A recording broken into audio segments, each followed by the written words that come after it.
El terror es más que una sola palabra. El terror es tabú. El terror es aquello que le da miedo mencionar a la gente. Por eso piensa que un pequeño cuento de terror es tan solamente un trozo del miedo.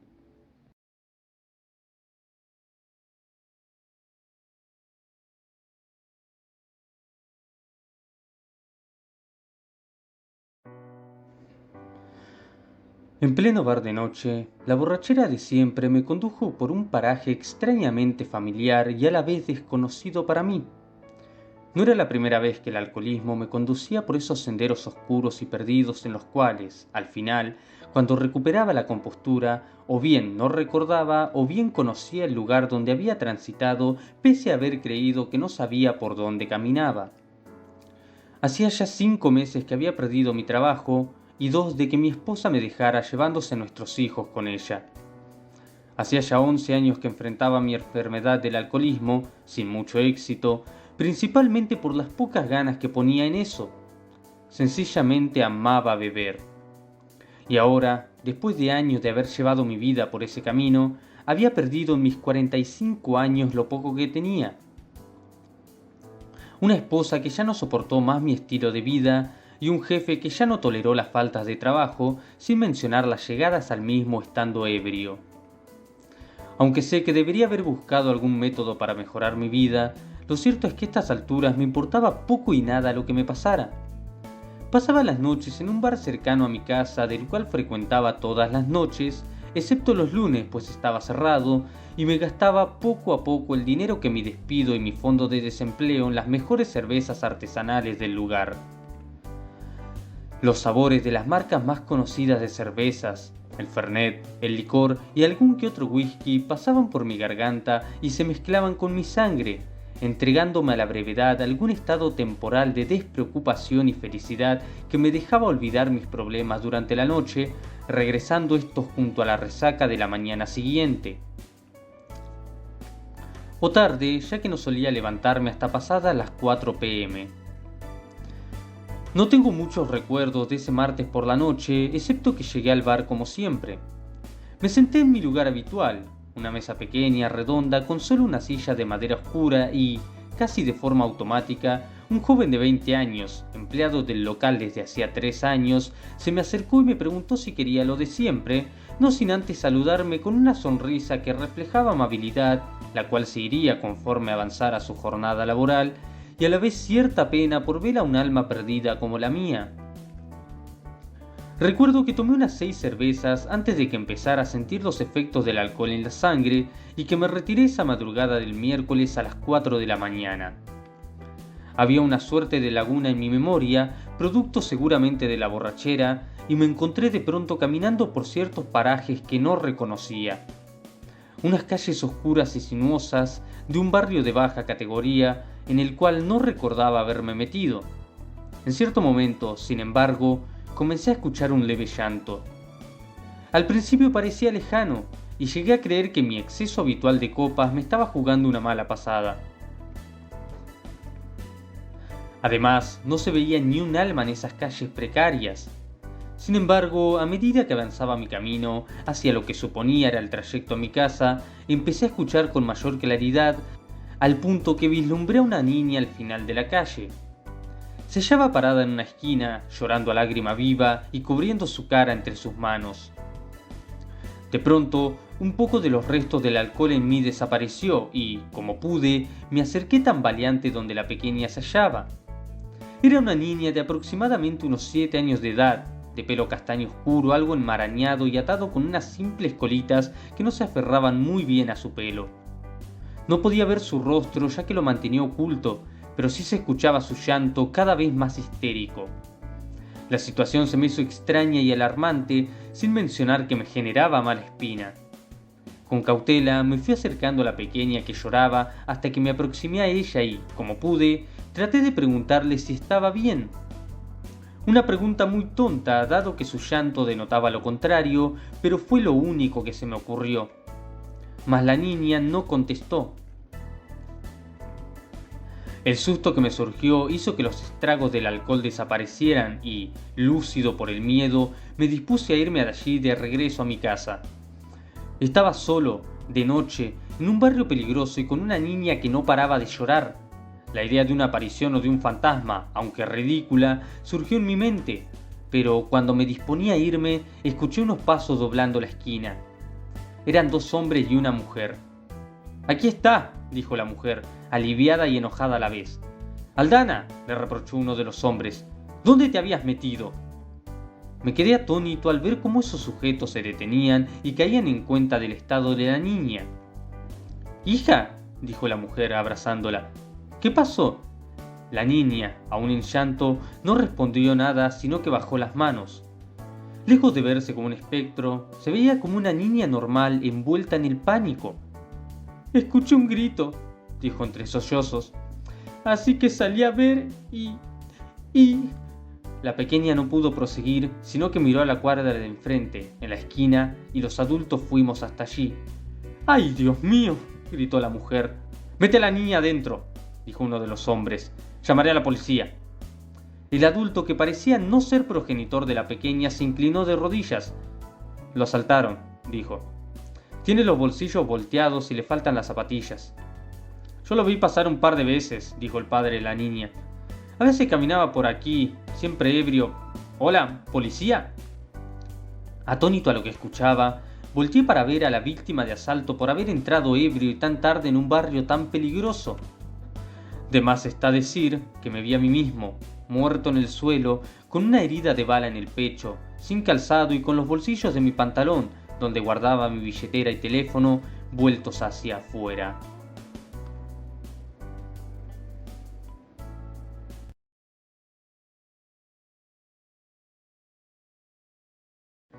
Para cenar hubo una torta casera de banana. Creo que por eso soñé con un banquete. Amo la comida de mi madre y más aún sus postres. La torta de banana estuvo deliciosa y me fui a acostar temprano, ya que mañana tendría escuela, lugar al que, como todo niño, odiaba ir. Pasada una media hora me ganó el sueño y, al poco tiempo, soñé algo muy extraño. Soñé que me hallaba en una habitación de una casa que no era mía, pero no me sentía extrañado por ello, sino que, por el contrario, era como estar en casa. Saliendo de la habitación, caminé por un pasillo y llegué a unas escaleras que bajaban. Aquello me llamó la atención, ya que siempre viví en casas de un solo piso y las escaleras eran algo que conocía solamente en libros y películas.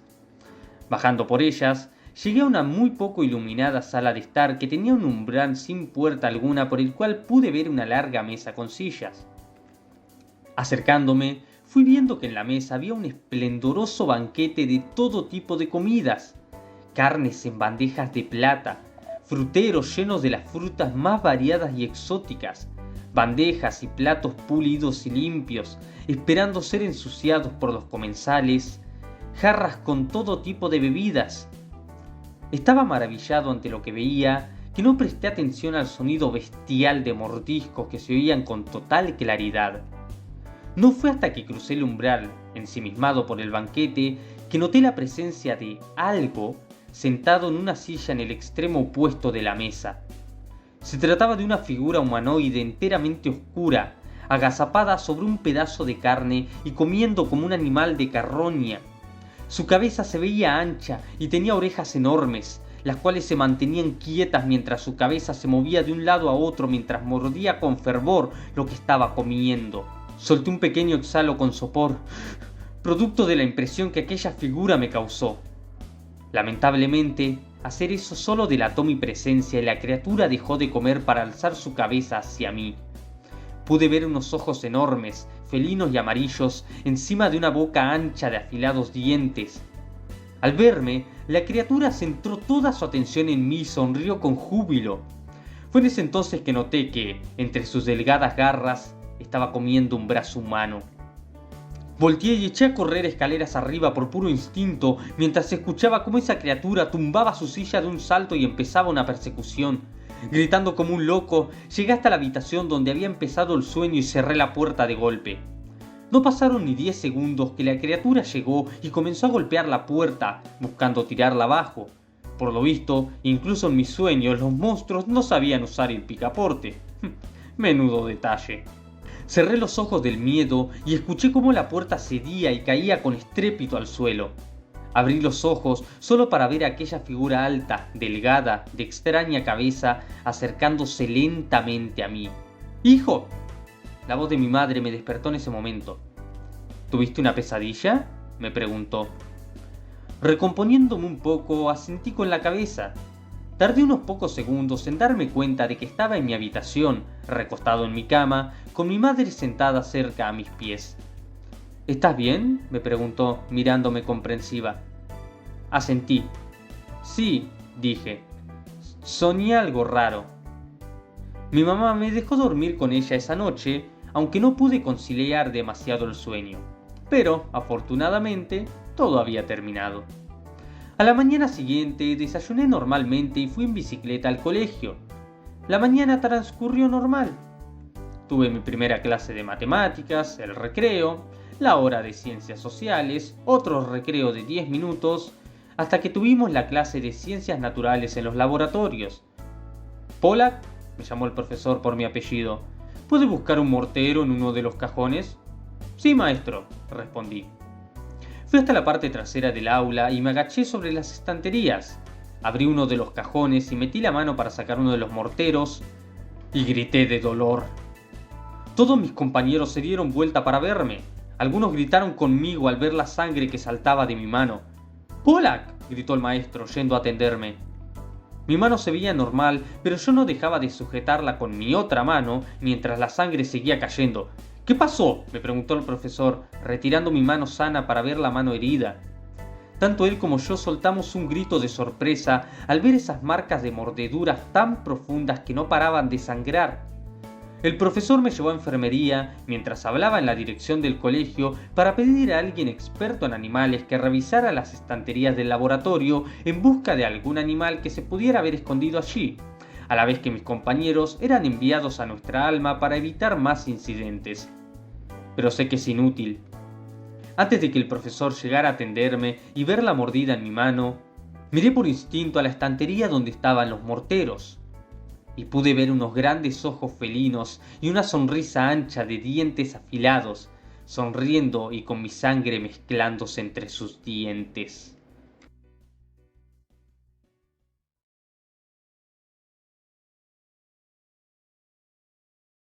Con su cabello negro, lacio y largo hasta la cintura, Olivia caminaba tranquilamente hasta su casa. Su cara de chica de 13 años, próxima a los 14, reflejaba la tranquilidad de un día rutinario. Acababa de salir del colegio y simplemente regresaba a casa siendo apenas la 1 p.m. «Ya llegué, mamá», anunció, ingresando a su vivienda. «Hola, Olivia», correspondió su madre desde su cuarto. Olivia no se molestó en preguntarse qué estaría haciendo su madre, seguramente limpiando, y dejó caer pesadamente su mochila en el único sillón doble de la casa. Acto seguido se dejó caer a su costado y tomó su teléfono. «¿Qué tal la escuela?», preguntó su madre. Olivia se encogió de hombros. «¿Qué sé yo?», dijo, sin prestar demasiada atención. «Normal». La chica alzó la mirada y casi por acto reflejo vio una foto en el aparador frente a ella, donde se veían los tres juntos, felices. «Mamá», llamó Olivia, «¿por qué nos abandonó papá?». Casi un segundo después entendió el error de hacer esa pregunta. A su madre aún le dolía. Su esposo la había abandonado hacía 3 meses a ella y a la hija que tenían en común. «No lo sé», escuchó decir a su madre desde el cuarto, mientras el sonido de cosas moviéndose aún se escuchaba. Era evidente que su madre estaba ocupada, pero el incómodo silencio que hubo antes de esa respuesta fue algo horrible para Olivia, como si su madre hubiera pensado bien en qué responder. «Pregúntale a él», respondió finalmente su madre. «Parece ser que yo no fui suficiente. Lo siento», se interrumpió Olivia. «No fue a propósito». Afortunadamente, el ambiente se acomodó un poco. «Lo sé, cariño». Olivia siguió escuchando ese ruido de algo pesado y arrastrándose por el cuarto. «¿Necesitas ayuda?», preguntó la chica. «No, hija», respondió su madre. Parecía que iba a volver ese incómodo silencio, pero la voz jubilosa de su madre entusiasmó a la chica. «Preparé un poco de carne asada», le informó a su hija. «¿Qué te parece si comes algo y luego salimos para un momento de madre e hija?» Olivia rió. «Me parece bárbaro», dijo. Yendo hacia la cocina, Olivia se disponía a abrir la heladera cuando vio una nota pegada a la puerta de la misma. «Cariño, salí a hacer unas compras. Volveré a eso de las 5 de la tarde. Te amo, mamá». Extrañada, Olivia se dio la vuelta y fue hasta el cuarto de su madre. «Mamá, acabo de ver tu nota», le dijo. «¿Volviste antes?» La chica abrió la puerta y un grito se le quedó alojado en la garganta. «No, cariño», dijo aquella cosa que se arrastraba, mirándola con esos monstruosos ojos.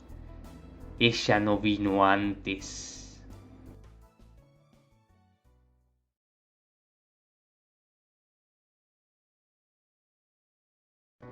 Cuando dejé vivir a ese inquilino en mi propiedad, no pensé al principio que sería algo tan malo.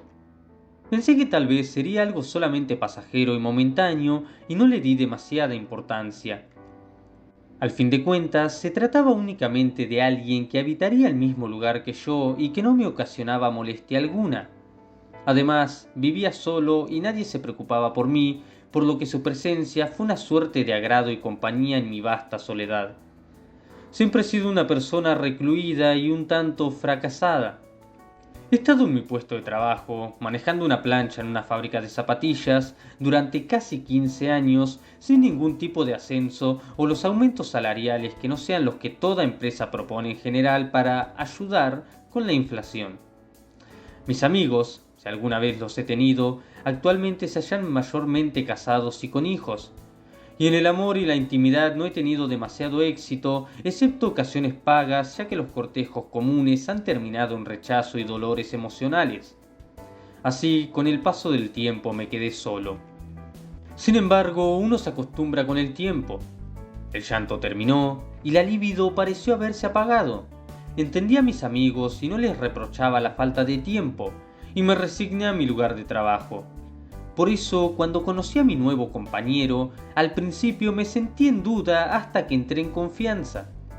Teníamos conversaciones muy interesantes acerca de nuestros gustos y pasiones. Rara vez discutía con él y me sorprendí al notar que él experimentaba un pasado similar al mío, lo que nos hizo empezar a entendernos como amigos o hasta hermanos, o dos unidos por la misma sangre. Hasta el día en que me confesó su morbo pasional. A ambos, cuarentones fracasados, discutíamos a veces de las injusticias de la vida y él reflejó la importancia de la fuerza bruta, de hacerle entender a la sociedad que nosotros también existíamos e importábamos, además de que nos merecíamos gozar, aunque sea un poco, de la vida y de tomar lo que por ley natural nos pertenecía. Su forma tan elocuente y convincente de explicarme que la fuerza bruta era la mejor herramienta de conquista me hizo preocuparme de que tal vez estaba viviendo con un psicópata al cual había dejado entrar en mi vida. Dichas especulaciones tomaron forma de la manera más macabra posible cuando, una tarde, al regresar de mi trabajo a mi casa, encontré en el suelo del baño a una muchacha cuyo cuerpo había sido... Bueno, es obvio lo que pasó. Pensé automáticamente en llamar a la policía, pero en ese momento mi inquilino hizo acto de presencia y me explicó que hacer eso sería imposible. Además, me explicó que el haber hecho eso fue algo más que satisfactorio. Ambos, él y yo, habíamos sido siempre unos trogloditas marginados. La gente nunca nos reconocía. En nuestros trabajos nunca apreciaban nuestro buen esfuerzo y voluntad. Teníamos tantos deseos de amar y ser amados y solo habíamos encontrado la soledad y el rechazo. Miré el acto macabro de mi amigo y me sentí deprimido y me odié al notar que, muy dentro de mí, lo felicité por el acto. Dejamos el cuerpo cerca de una plaza pública con el fin de que lo encontraran. Creí que no dormiría esa noche, pero lejos de eso fue una noche de sueño muy reconfortante. Me di cuenta de que compartía los pensamientos y acciones de mi compañero. Ese inquilino, esa voz en mi cabeza que poco a poco fue apareciendo hasta vivir dentro de mí, me hizo entender la verdad de este mundo y lo cruel que puede ser. Ya van 7 las personas que hemos usado para dar nuestro mensaje, aunque todavía no nos han encontrado. En ocasiones fantaseo con el glorioso día en que lo hagan y el mundo por fin sepa que nosotros también existimos. A veces guardamos algún recuerdo de nuestros mensajeros, y es él quien maquina los planes y los modus operandi, sin mencionar que la prensa habla constantemente de nosotros en los archivos policiales seriales. Mi inquilino tiene razón. Ahora todo el mundo habla de nosotros sin saber nuestras identidades. De tanto en tanto sentimos el contacto de otro cuerpo, cuya identidad aparece en los medios a los pocos días siguientes. En mi trabajo nos siento más animados. Mis amigos son felices a su manera y nosotros felices a la mía. Y lo mejor de todo es que al hablar con él en la soledad de mi casa, entiendo que ya no estoy solo.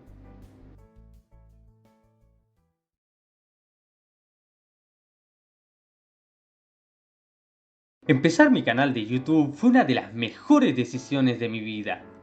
Amo la exploración urbana, ya sea en casas abandonadas, cuevas y fábricas, entre otras cosas, y grabar mis expediciones y aventuras me proporcionó un buen puñado de seguidores y de un sueldo en dólares con los cuales, si bien no era una suma gigante, por lo menos me permitía vivir de lo que amaba hacer. Un viaje a una región boscosa al sur de la provincia de Chaco, Argentina, país del que soy oriundo, me invitó a explorar una extraña cueva de la cual se decía habitaban extraños tesoros en su interior. ¿Qué tal, Leo?, decía aquel mensaje en mi bandeja de Instagram. Mi nombre es Omar, soy seguidor tuyo desde hace meses en YouTube y quería contarte sobre una leyenda urbana en mi pueblo. Se dice que hay una cueva interesante en la cual se pueden encontrar gran variedad de tesoros. Aquello llamó mi atención y, comunicándome con Omar, le pedí más información al respecto y partí a su casa en la provincia de Chaco. Omar se mostró muy amigable y me mostró un poco su ciudad, aparte de que su familia fue muy buena conmigo y me permitió quedarme en su casa por unos días, pese a que yo ya tenía planeado hospedarme en un hotel. Mañana partimos allá, me dijo Omar desde su cama, mientras yo dormía en otra de uno de sus hermanos que se había independizado hacía pocas semanas. Me parece perfecto, le dije. Esa noche soñé despierto con el éxito que mi nuevo video tendría. Un suscriptor me lleva a explorar una cueva y no sabes lo que encontramos. Parecía ser un buen título que llamaría la atención de cientos de miles de personas. El día siguiente estuvo soleado y tardamos media hora en llegar al sendero en medio de un pequeño bosque, el cual terminaba en una suerte de gruta algo árida por el calor de la zona. Es así, me dijo, señalándome el lugar. Toda la aventura estaba siendo grabada y mi cámara no tardó en enfocar la entrada en una cueva no muy grande pero de aspecto profundo. ¿Es esa?, pregunté. Sí, respondió Omar. Al llegar a la entrada, encendimos nuestras linternas y nos aventuramos al interior. Mira esto, me dijo Omar. Apuntando mi cámara al suelo, enfoqué lo que claramente eran algunas prendas de vestir con aspecto de llevar un buen rato ahí. Llamó mi atención notar que estaba el conjunto completo: pantalón, camisa, ropa interior y hasta un par de zapatillas. Genial, dije. Tal vez algún vagabundo que estuvo aquí un tiempo. No me preocupaba la idea de que hubiera gente en ese lugar aparte de mi colega y yo, ya que la ropa tenía aspecto de llevar allí años. Encontramos más montículos de ropa, unos 3 o 4, mientras nos adentrábamos más y más en la cueva. Esto va a estar genial, pensé, esperando prontamente encontrar cosas más aparte de ropa usada. Tardé poco en darme cuenta de que la cueva no era muy profunda, ya que finalizaba a unos 40 metros en línea recta. Me sentí algo decepcionado, notando que había llegado al final de mi expedición algo frustrada, cuando el haz de luz de mi linterna vislumbró un objeto en el suelo casi contra la pared. Se trataba de una máscara vieja de madera, de color caoba y bastante sucia y estropeada. Mostraba una frente ancha, 2 orificios en horizontal para los ojos y una extraña boca algo redonda y cerrada en su parte inferior. ¿Un tesoro?, pregunté, esperanzado por haber encontrado algo que hiciera el video un poco más interesante. Puede ser, dijo Omar, acercándose a mi lado. Se dice que hay cosas en este lugar que son muy antiguas. Filmé bien la máscara y le pasé la cámara a mi compañero para grabar el momento en que me la colocara. La máscara de madera no se sintió incómoda al momento de ponérmela, y Omar filmó como pudo mi aspecto con aquella máscara en la oscuridad de la cueva y bajo solo la luz de una linterna. ¿Y?, preguntó. ¿Qué tal te sientes? Pero no respondí. Al ver a Omar, pude notar en él la belleza más extraña del mundo. No hablo de una belleza física o íntima. Sencillamente era eso. Belleza de algo intangible, inenarrable. Al ir viendo la cueva a mi alrededor, pude notar que aquella cueva era el rincón más hermoso de este mundo. Sin lugar a dudas, aquella máscara me estaba haciendo apreciar la belleza de las cosas de una manera que mi alma y cuerpo se sentían conectados y en calma. Empecé a caminar lentamente hacia la salida. Quería ver el mundo a través de esos ojos, quería ver la belleza del bosque que había transitado y no había reparado, la hermosura del cielo, la belleza de este mundo tan glorioso. ¿Cómo no había notado lo hermoso que es el mundo y la vida misma? ¿Leo?, me llamó Omar, siguiéndome por detrás. Al iluminarme con la linterna, él dejó escapar un hermoso grito de horror. A mis oídos, con la máscara puesta, hasta ese alarido había sonado como algo de una extrema belleza en su interior. La cámara enfocó mi brazo iluminado por la linterna, el cual poco a poco se descomponía junto con el resto de mi cuerpo. Caminaba cada vez más lento, más putrefacto y moribundo, mientras aquella máscara me permitía ver las bellezas de la vida mientras consumía mi vida misma bajo su extraño e inexplicable proceso de alimentación.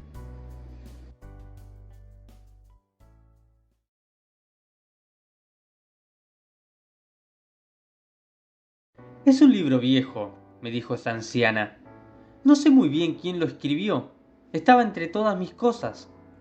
Me pareció interesante disfrutar un poco de cultura en este mundo tan tecnológico donde la lectura se pierde cada vez más, al menos desde la opinión popular, así que compré ese libro pequeño de tapa dura color verde sin nada en su portada o en su contratapa que me revelara de qué se trataba. Disfruté un poco más de la feria, recorriendo entre curiosidades y juegos, hasta que se hizo tarde y resolví regresar a casa. Para ser honesto, me había olvidado por completo del libro que había comprado hasta que regresó a mi memoria a la hora de acostarme. Recordé entonces que, al llegar a casa, lo había dejado sobre un mueble en la sala de estar y resolví ir por él para leer un poco. Yendo donde lo había dejado, lo tomé entre mis manos y regresé a la cama. Abrí el libro en una página cualquiera y me encontré de cara con el número 6 al comienzo de la hoja.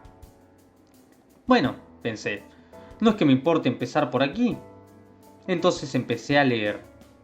Mateo, al llegar la noche, recordó haber dejado el libro sobre un mueble en la sala de su casa, por lo que se levantó de la cama y fue allí a recogerlo. Regresando a la cama, se acomodó y comenzó a leer el 6º cuento.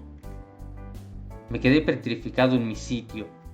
¿Aquella era la coincidencia más grande de todas o algo muy extraño estaba pasando? Extrañado por la curiosidad, Mateo resolvió continuar leyendo, pero la intriga de ver que el libro narraba exactamente lo que ocurría en ese momento lo hizo querer abandonar la lectura. Decidió dejar el libro sobre su mesa de luz y disponerse a dormir, pero la rabia por ver que no podía hacer frente a su propia curiosidad lo hizo tomar el libro y empezar a leerlo desde el principio. Cerré aquella cosa y casi estuve a punto de lanzarla contra la pared opuesta a mi cama, pero me contuve y lo dejé sobre mi mesa de luz. No entendía qué diablos estaba pasando, o si estaba leyendo alguna especie de broma o coincidencia plasmada en las páginas de ese libro. Apagué la luz y me dispuse a dormir, pero, tal y como ese condenado libro mencionaba, no podía quitarme la intriga de la cabeza. El libro mencionaba que empezaría a leerlo desde el principio. Resolví que no leería nada de esa cosa. Me desperté después de un pésimo intento de dormir, para darme cuenta, al mirar mi celular, de que solo había dormido 20 minutos. El libro. Con rabia hacia mí mismo, encendí la luz y lo tomé. Lo abrí en una página al azar y me di cuenta de que, tal vez sin querer o tal vez queriendo, estaba en el primer cuento. Mateo nació un 27 de abril de 1992. Me quedé helado al leer eso. Tenía que ser una coincidencia enorme. Maravillado y horrorizado, empecé a leer un cuento tras otro donde se relataba un resumen directo de mi vida personal. El primer cuento, mi nacimiento y primeros años. El segundo, mi infancia. El tercero, mi adolescencia. El cuarto, mi entrada a la adultez. El quinto, mi adultez directamente. Y el sexto cuento, el presente en su estado más puro. La historia terminaba diciendo: y Mateo se dio cuenta de que existía un séptimo cuento, el que hablaba del futuro, con aquellas cosas que no deberían saberse a ciencia cierta, sino construirlas poco a poco. Entendía él que no debía leer aquello, pero no pudo consigo mismo y dejó que las respuestas que no deben saberse se le revelaran antes de tiempo. Al pasar página, vi el número 7 en la parte superior de la hoja. Allí estaba revelado todo. ¿Cuándo conocería el amor de mi vida? ¿Cuándo tendría hijos y quiénes serían? ¿Cuándo moriría? Y demás cosas que no deben saberse sino disfrutarse.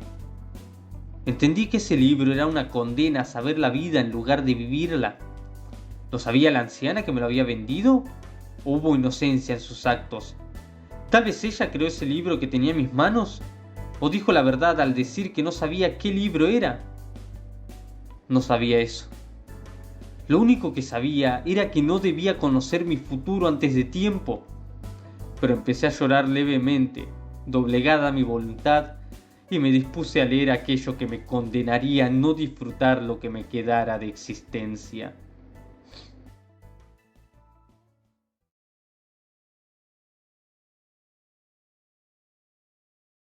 Mi vecina, Eloísa, es perfecta.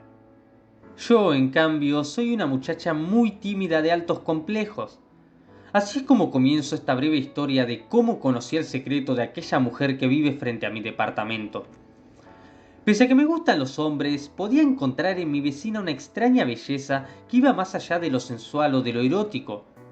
Eloísa era una muchacha alta y esbelta, delgada y de curvas que no exageraban ni faltaban en su anatomía. A mí, en cambio, una mala alimentación me ha producido un terrible sobrepeso y un pelo negro grasiento y molesto. Las burlas que recibía por parte de otras chicas no hicieron más que fomentar mi baja autoestima desde que era niña. Por eso, cuando me mudé a un cuarto piso en un departamento de un edificio del centro de mi ciudad, me sentí sorprendida cuando vi por primera vez a aquella mujer alta y delgada. Su cabello castaño se veía precioso y su piel clara estaba tan bien cuidada. Como congeniamos bien en lo que a vecinas respecta, entablé amistad con Eloísa al poco tiempo de mudarme allí. A veces nos reuníamos a conversar y notaba un gran brillo en sus ojos castaños.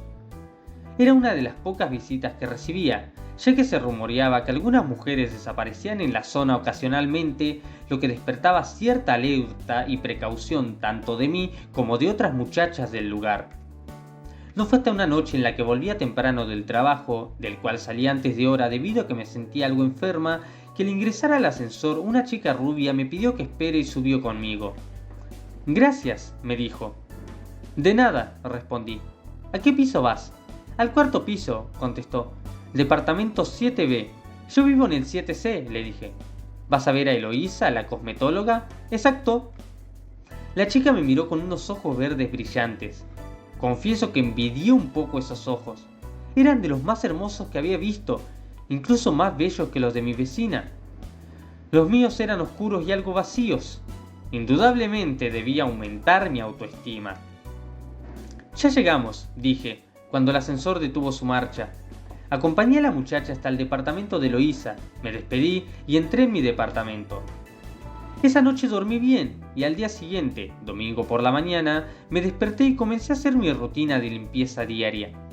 Al salir afuera con una bolsa de basura, vi que en el depósito donde se arrojaban las bolsas estaba Eloísa tirando una bolsa enorme que pararía varios pisos más abajo en el depósito general.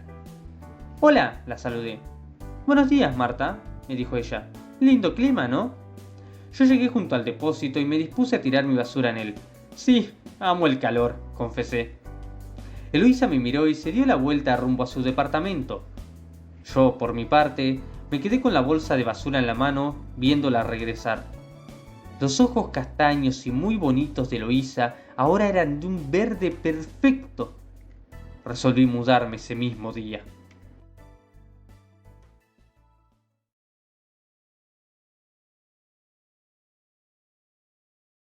Salí del centro adoptivo de mascotas muy pero muy contento. Tenía en mi posesión ahora un pequeño gato color negro al que llamé Felipe III. El adicionarle la palabra tercero le daba aire de importante, pero además era porque ya tenía otros 2 gatos con ese nombre. Amo los animales con fervor y me gusta tener varios. Son algo así como mi colección. Descuida, gatito, le dije. Vas a formar parte de una hermosa familia. Al bajar de mi auto, tomé la caja donde estaba el gato y entré a mi casa. Yendo a una habitación en particular, dejé al gato sobre la mesa y le di de comer y beber. Aunque al principio se lo notaba intranquilo, con el tacto adecuado me gané su confianza y hasta se dejó acariciar. Pobre menino, le dije, al darme cuenta que soltaba sus primeros ronroneos desde que había llegado a mi casa. Tenías miedo, ¿verdad? Una vez mi nueva mascota, Felipe III, se sintió cómodo, acabé con su vida y comencé a divertirme. Amo embalsamar animales, así que los adopto, los rescato de las calles para anexarlos a mi colección. La habitación en donde había llegado mi nuevo artículo de coleccionista era mi centro de trabajo y pasé gran parte de la tarde en mi tarea de embalsamarlo.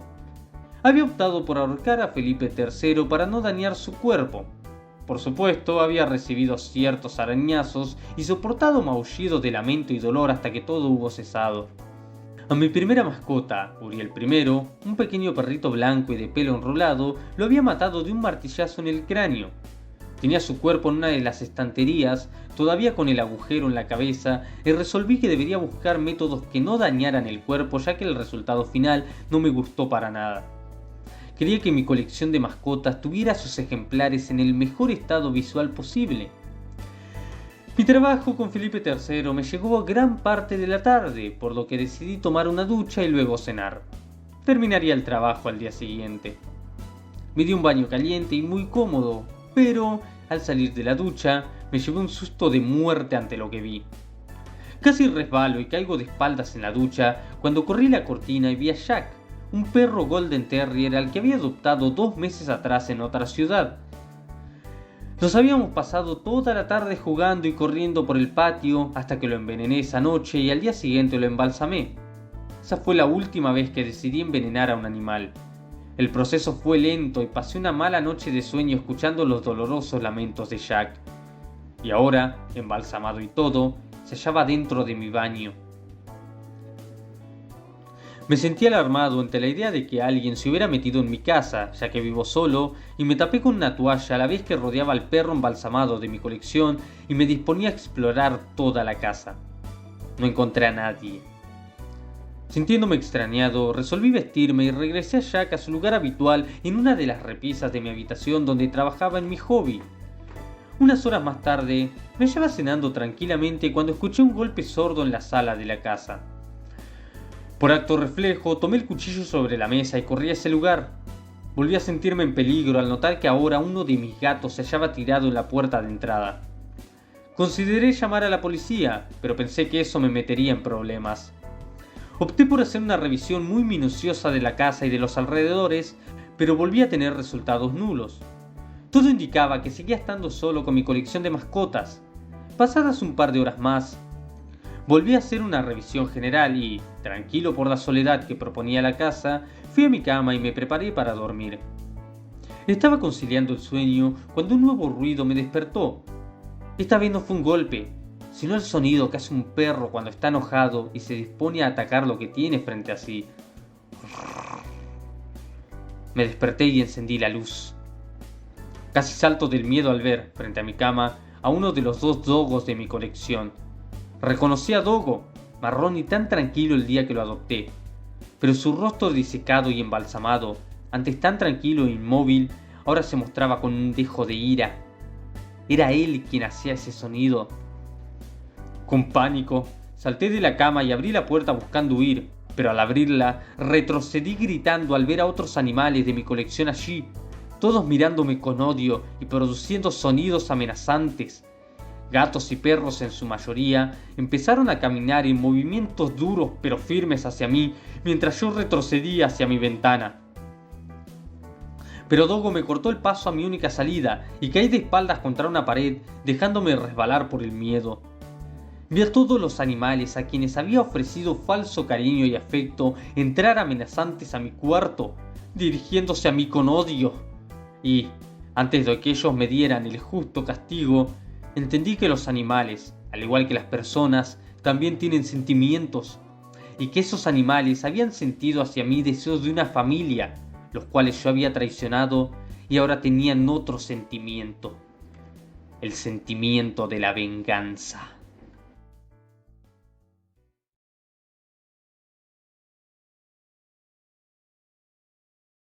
Nací en algún lugar del bajo mundo. Por lo que pude entender a medida que conocí el exterior, fue alrededor de la década de los 50 en Europa. Y si digo exterior es porque mi condición de monstruo me mantuvo obligado a esconderme y refugiarme desde pequeño. Mis padres, quienes tampoco eran seres humanos, sino monstruos como yo, me enseñaron lo poco que aprendí acerca de la lectura y habla.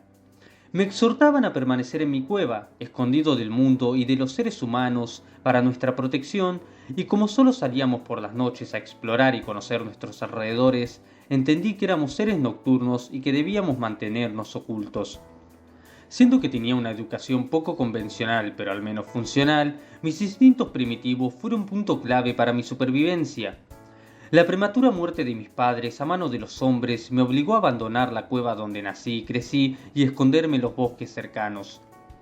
Fue una mala suerte que un grupo de exploradores armados entraran a explorar nuestro hogar, creyéndolo abandonado, y que al vernos sus disparos me dejaran huérfano a la vez que huía con éxito. Aunque fui perseguido, logré sobrevivir al anteponer un gran espacio con mis perseguidores, quienes no se atrevieron a adentrarse demasiado en el bosque y pusieron fin a mi búsqueda. Completamente solo y asustado, resolví que ya no tenía sentido volver atrás y seguí adelante en todo sentido posible, tanto en el camino como en la vida. Vagué durante un par de años sin rumbo fijo y siempre fui rechazado. En una vieja ciudad en donde planeaba esconderme, fui descubierto merodeando una noche por las calles, lo que me provocó una segunda y mortal huida.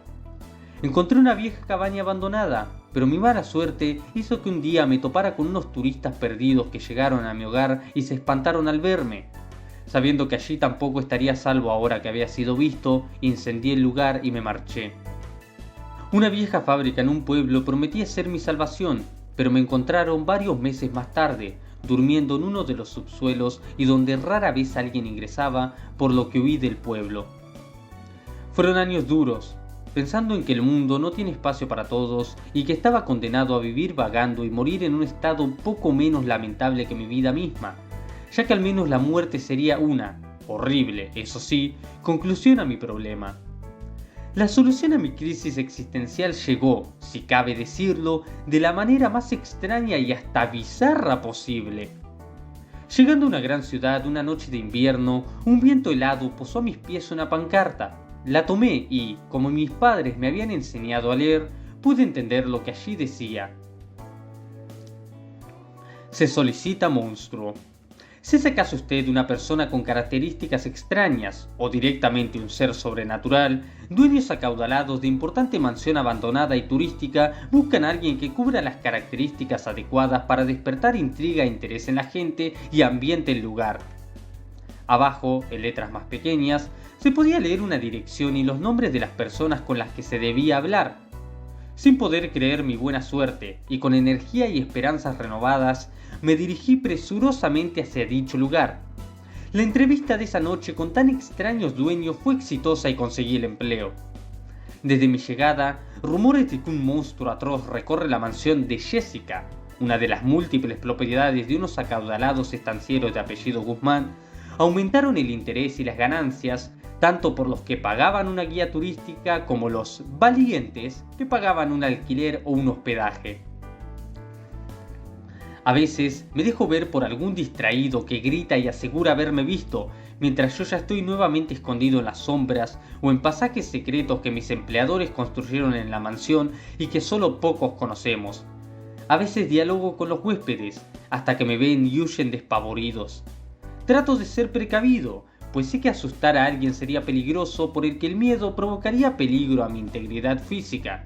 Pero he aprendido a diferenciar entre los tontos y los presuntamente armados o peligrosos. Mis jefes son muy buenos y amables conmigo, están encantados y siempre buscan satisfacer mis necesidades básicas, como comida o alojamiento, además de rebuscárselas para lograr que yo pueda recorrer la ciudad donde vivimos sin que nadie sospeche de mi naturaleza y corra peligro. La vida ha tomado color ahora, y si hay algún aprendizaje que puedo sacar de mi propia historia, es que absolutamente todos, hasta el ser más ruin y abandonado, podemos encontrar un lugar en este mundo al que podamos llamar hogar.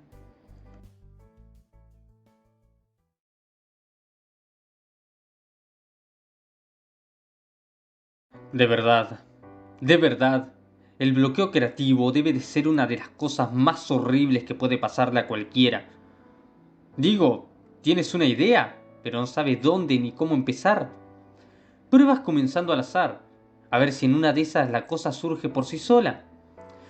En ocasiones pruebas dejando de lado lo que debes o ibas a hacer y te pones a hacer otra cosa esperando a que el momento llegue. Pero el momento, ese momento donde la creatividad debería surgir, simplemente no aparece. Y te das cuenta de que desperdiciaste un día completo de tu vida en no hacer lo que se suponía debías hacer. Y digo esto aquí, sentado frente a mi escritorio, papel y virome en mano, dispuesto a escribir un importante mensaje y no sé cómo empezar. Fíjese lo irónico del asunto, que estoy divagando sobre el bloqueo creativo en lugar de escribir lo que debería estar escribiendo. Pero es que no encuentro las palabras, o no me sale la idea. Lo que debo escribir es importante, y sencillamente no me surge. ¿Por qué será eso? ¿Será porque todavía no supero el dolor de los últimos meses? Desde pequeño soñaba con ser alguien importante, dueño de una empresa y esas cosas, y antes de que salgan con eso de que mi bloqueo se debe a que fui un soñador empedernido y nada más, déjenme decirles que fundé una gran compañía agrícola que me generó ganancias millonarias. ¿Qué me pasa? ¿Pensar en eso me revivó un poco a escribir acaso? Sí. Mi mente va a cuando niño, y de niño a joven, y de joven a adulto. Los momentos de mi vida jugando y estudiando, mis primeros trabajos, mis logros personales, mi primer millón. ¿Siento energía volviendo a mí? Creo que sí. No lo sé exactamente, pero es muy reconfortante. Mi mente ahora va a cuando me casé con mi esposa, en ese entonces una novia de mi adolescencia que, en nuestra adultez, pasó a ser mi mujer y madre de mi única hija. A ninguna jamás le faltó nada. Entonces, ¿por qué este bloqueo creativo ahora que debía escribir? Es curioso, pero a veces las cosas salen mejor cuando las dejas ser. Y creo que mi bloqueo se debía a que estaba pensando demasiado en mis últimos meses en lugar de escribir. Precisamente, pensaba en no pensar. Mi mente estaba ocupada en no pensar, y de ahí mi bloqueo. Como me forzaba en no pensar en que mi mejor amigo me había traicionado y se había adueñado legalmente de mi compañía, y que mi esposa me había dejado solo en bancarrota llevándose a nuestra hija, y que lo perdería todo en pocos días, entonces mi mente se había centrado inconscientemente en eso y no me dejaba actuar en nada más. Solté un suspiro de alivio, y regresé al papel y virome en mi escritorio. Por fin mi mente estaba despejada. Había superado mi bloqueo creativo y, ahora sí, con energías renovadas, comencé a escribir mi carta de suicidio.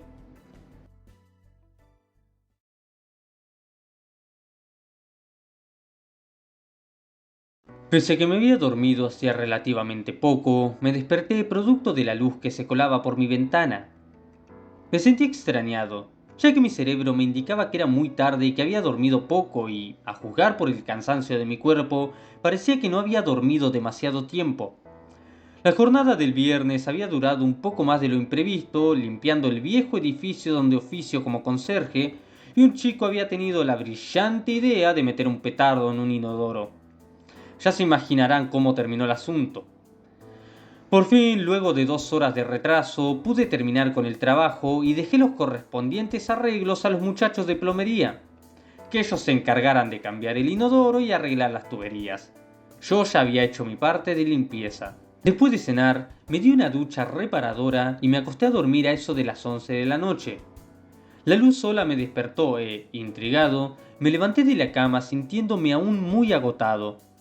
Me puse de muy mal humor, pues estaba seguro de haber dormido toda la noche y aún así mi cuerpo se sentía fatigado.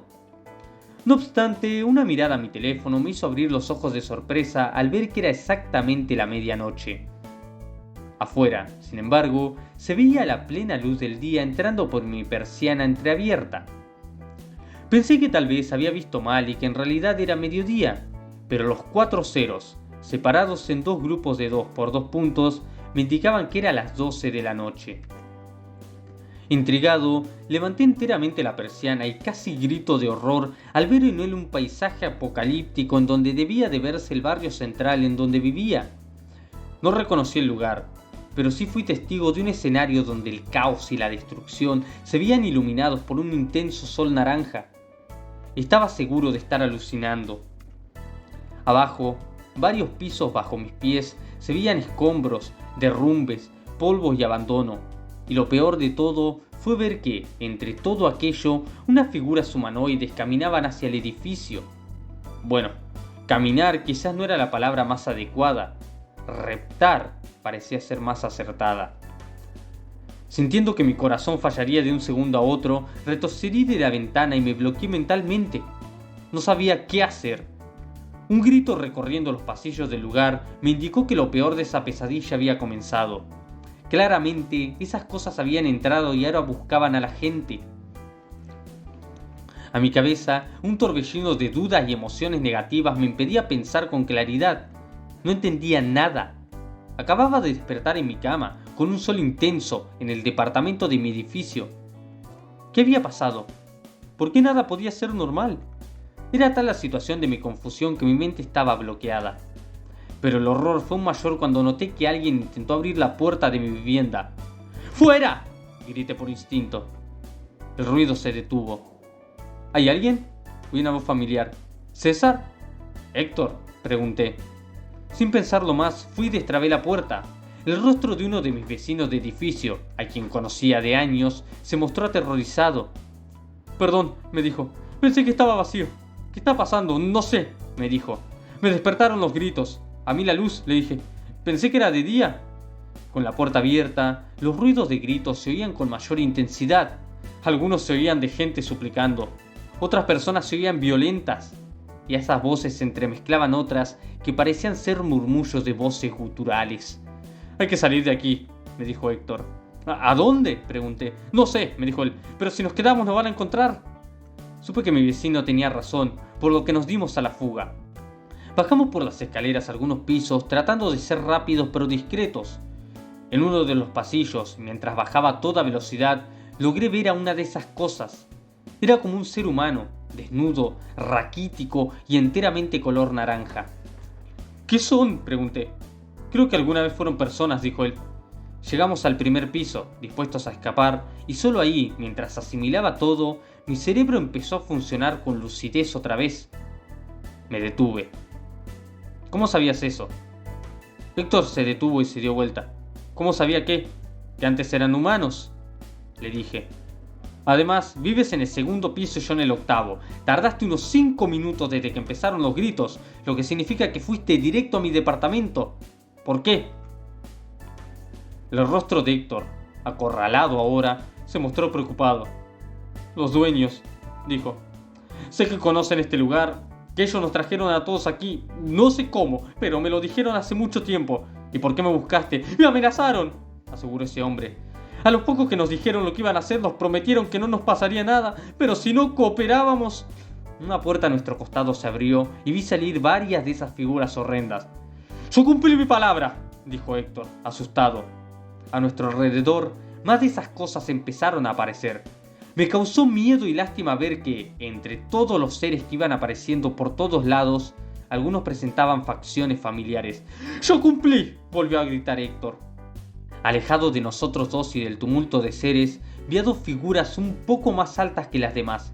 Sus rostros, aunque monstruosos, me recordaron a los dueños del edificio donde vivía, hasta se los notaba más racionales. Solo observaban. «Te mintieron», le dije a Héctor, «como seguro les mintieron a todos. Este enloqueció y sucumbió a la histeria. Yo, por mi parte, me relajé. Una mano se apoyó con firmeza sobre mis hombros y cerré los ojos».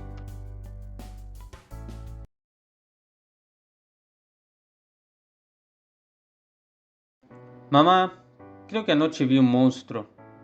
Al oír eso, mi madre estalló en sonoras carcajadas. «Tuviste una pesadilla, Álvaro», me respondió.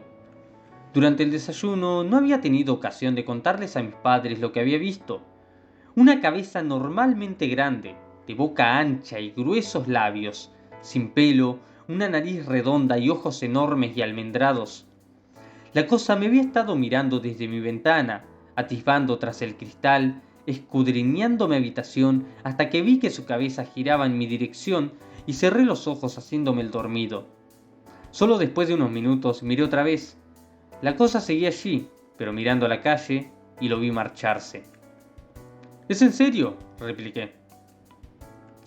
No dormí bien y a la mañana siguiente no pude quitarme esa imagen de la cabeza. Apenas toqué mi desayuno y en la escuela me mostré muy distraído. Regresé cerca de la 1 de la tarde y aproveché el almuerzo para desahogarme y hablar con mis papás. Pero obtuve una obvia aunque frustrante respuesta. «Son imaginaciones tuyas, hijo», me dijo mi papá. Las actividades de la tarde me hicieron olvidar la aparición de anoche y mi mente se pudo dar un respiro de alivio. Pero todo eso regresó a mi memoria esa noche cuando me dispuse a dormir. Escuché que golpeaban en mi ventana.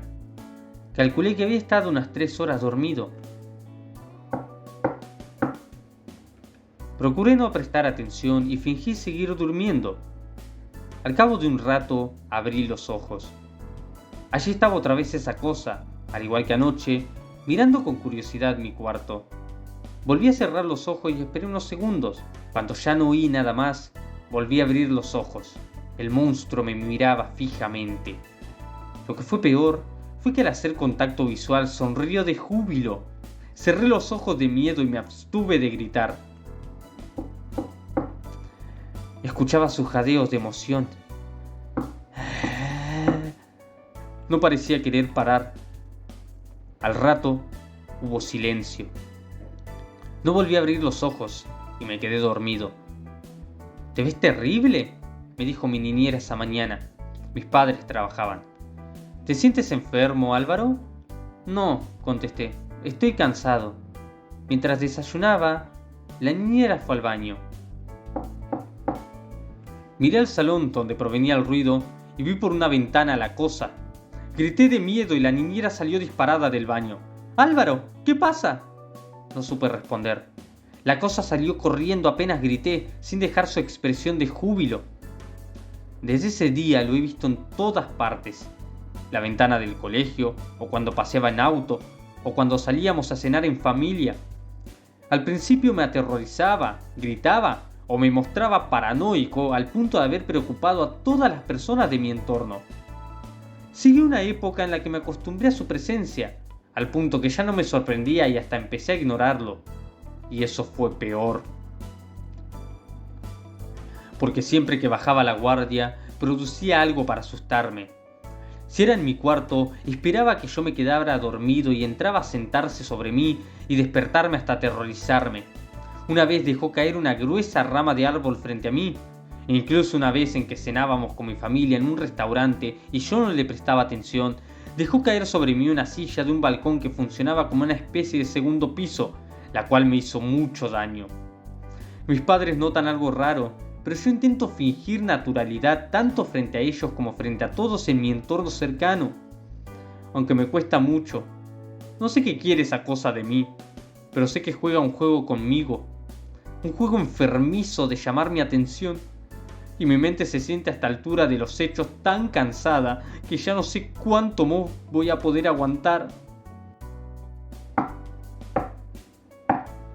Solo quiero tranquilidad. Por favor.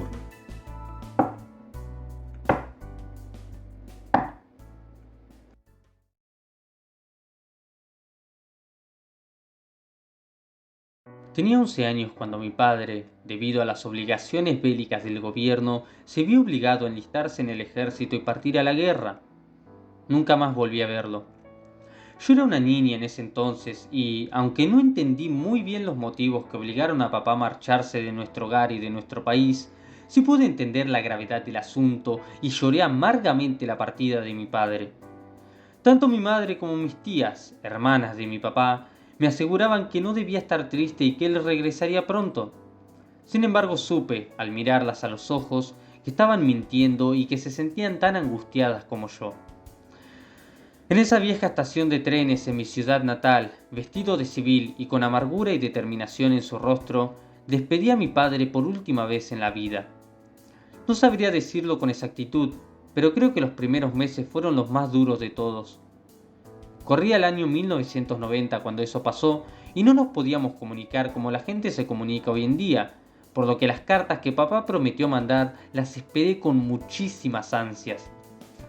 En la radio y en la tele decían que la guerra continuaba, que cada vez más gente moría y que nuestros hombres eran héroes que se estaban sacrificando por nuestro país mientras luchaban contra una nación malvada. Nuestro país era el bueno y el otro el malo. Eso decían las noticias. Por desgracia para mí, nunca hablaron de mi padre, y a veces veía la tele por horas, no por ocio, sino porque anhelaba ver a papá. También escuchaba la radio por horas, y todo terminaba cuando una de las mujeres de la casa me apartaba de allí y me obligaba a distraerme en mis obligaciones infantiles, como jugar o hacer la tarea. Pero yo no podía. Esperaba una carta de mi padre, una noticia suya. Y eso llegó meses más tarde en forma de un coche negro que se detuvo frente a mi casa y del cual bajaron 2 oficiales. Mi madre salió a atenderlos, mientras yo veía por la ventana. No supe qué hablaron, pero al rato mi madre soltó un grito de angustia y cayó de rodillas al suelo, llorando. Me enteré, años más tarde, cuando cumplí 17 años, lo que pasó con mi padre. Él había sido asignado junto a un pelotón a una región del país enemigo que recientemente había sido usurpada. Durante unos meses lograron contener dicho lugar hasta que una noche fueron atacados y perdieron la batalla. Los pocos sobrevivientes se vieron obligados a huir de la zona recuperada y buscar la forma de regresar a nuestro país. Todo para ser asignados a una nueva misión suicida en el extranjero. Según me contaron, la noche anterior mi padre había entregado una carta que estaba destinada a mí, guardada por un soldado encargado de las encomiendas y que la guardó para despacharla en los próximos días junto con otras cosas, pero nunca pudo enviarla. Esa historia se supo un tiempo después, ya que ese hombre fue de los pocos sobrevivientes, pero la carta nunca pudo ser encontrada. Indudablemente se había perdido en la batalla. Y lo peor de todo fue que la guerra terminó 2 meses después. Quienes la organizaron simplemente se mantuvieron seguros en sus casas presidenciales hasta que se reunieron a firmar un papel. Pero la gente, los hombres para ser más exactos, que no tenían nada que ver en el asunto, fueron obligados a dejar sus hogares y morir por unas disputas de tierra que duró poco menos de un año. Entre ellos mi padre, de quienes los responsables de dicha guerra nunca supieron siquiera su nombre. El día de mi graduación, teniendo ya 18 años, me hallaba en la estación de trenes donde vi a mi padre por última vez. No pensaba en eso hasta que lo vi. Sí, vi a papá nuevamente. Estaba parado a metros de mí, vestido con un uniforme de guerra, con la mirada entre una cruza de felicidad y tristeza, y sonriéndome. Me quedé viendo la imagen de mi padre entre la gente, segura de que estaba alucinando. Pero él, al hacer contacto visual conmigo, dejó escapar un par de lágrimas a la vez que ensanchaba su sonrisa y me saludaba con la mano. No lo dudé más y corrí hacia él, entre el tumulto de gente, sin disculparme siquiera con quienes empujaba o cortaba el paso, pero al llegar noté que ya no había nadie. Me quedé inmóvil y asustada. Solo había quitado la vista un segundo. Sin embargo, a mis pies vi un papel doblado. Lo tromé entre mis manos y lo abrí. Querida Tania, sé que aún eres muy joven para entender por qué me estoy ausentando tanto tiempo. Quiero que sepas que todas las noches me acuesto y pienso en cómo estarás. No voy a mentirte, hija. La cosa aquí no va bien. Tengo miedo de haber venido. Tengo miedo al enemigo. Pero más miedo me da no estar contigo. Verte reír y jugar. ayudarte con tus tareas, ser testigo, ser tu amigo y tu guía en el camino de convertirte de una niña a una mujer. Esta es la primera de muchas cartas que voy a enviarte. Prometo contarte más cosas. Qué estoy comiendo, dónde he estado, lo mucho que te amo y que te extraño. Dile a mamá y a las tías que sé muy bien que ellas te cuidan y te aman, y que también las extraño mucho a ellas. Solo pido que mi ausencia no se prolongue demasiado y pueda verte pronto. Pase lo que pase, recuerda que nunca te voy a dejar sola. Por ahora me despido, pero pronto te contaré más cosas. Hasta la próxima carta. Con amor, papá. La gente que me vio allí, arrodillada en plena estación de trenes, seguro me creyó loca al verme tirada llorando, pero no me importó. Lloraba de tristeza y de alegría, igual que la mirada de mi padre cuando se presentó a dejarme la carta perdida. Desde ese día he sido más optimista hacia la vida. No sé por qué papá esperó tanto a entregármela. Quizás esperó a que yo me hiciera un poco mayor. Esa noche fue mi graduación. Me esperan muchas cosas, dudas, adversidades y dificultades en mi futuro. Pero, una vez recibí mi diploma, corrí y abracé a mi madre y a mis tías, pues sé que no estoy ni estaré sola. Confío en mí misma, por lo que me he convertido también en mi propia amiga. Sé que el futuro también me traerá gente maravillosa, como grandes amigos, un esposo e hijos. Y sé que mi familia también está conmigo, incluyendo a mi padre, quien también me cuida y acompaña donde quiera que esté.